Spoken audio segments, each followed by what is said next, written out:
president's clear strategy to motivate Republicans to the polls next week is to go hard on immigration. But not all Republicans are buying into his plan to nix birthright citizenship, including my next guest. Joining me now is Republican Congressman Carlos Curbelo of Florida, the Miami area. Congressman, thanks very much for taking the time this morning. Jim, good morning. It's good to be with you. Thank you. Let me start here. You, as a Republican, a rare voice contradicting the president very directly on birthright citizenship. What is your message to the president on this?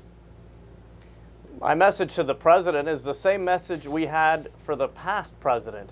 You cannot change laws. You certainly cannot change the Constitution by executive order.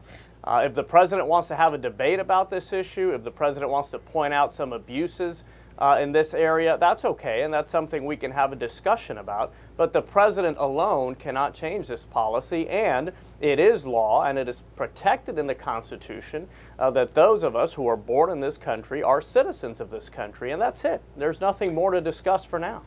Now, the president has claimed that his White House counsel has advised him that he does have the right to do this. Not clear who he's referring to, since Don McGahn is already on his way out and he has not been replaced by his replacement yet. But do you suspect that this is just political performance art on the part of the president, days to an election, to raise this, where even the president himself does not actually believe he has this capability?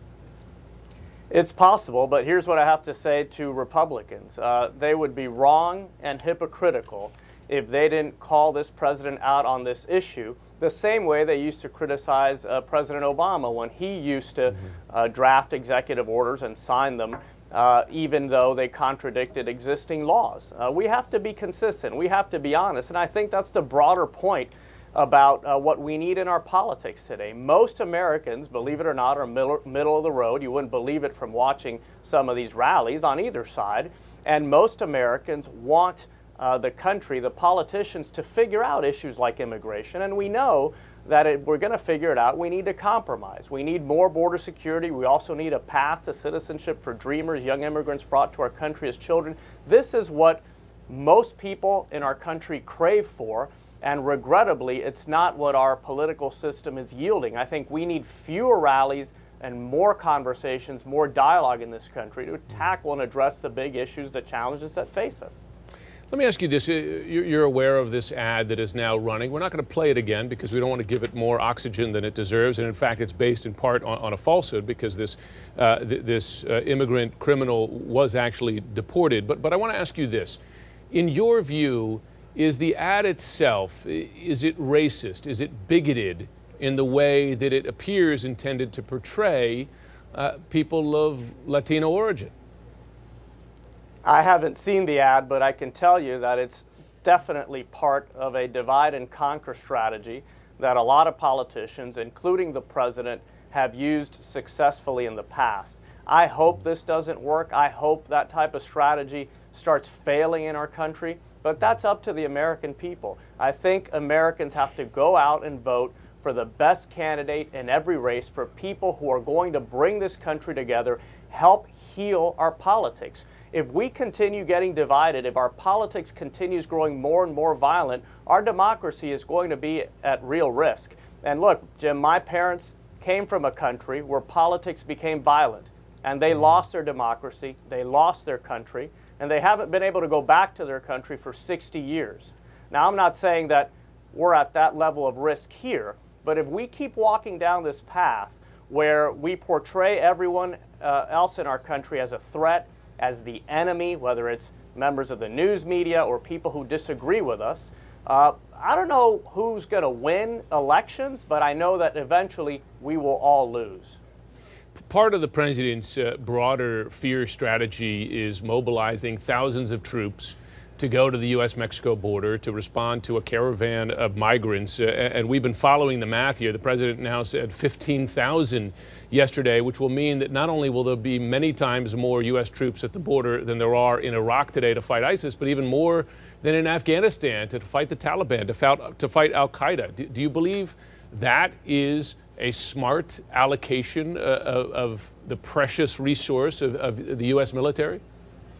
That's clearly an overreaction. And while I think obviously some on the far right and the president himself are trying to draw a lot of attention to this issue of this caravan, I think also reasonable people can say we should have a border that is protected, that is enforced. The United States has the same right as any other country in the world to know who's coming in and who's leaving our country, and to demand that people who are coming here are doing so legally. So it's a shame. But do you need 15,000 U.S. military on the border, plus 2,000 National Guard, plus more than 15,000 Customs and Border Patrol agents?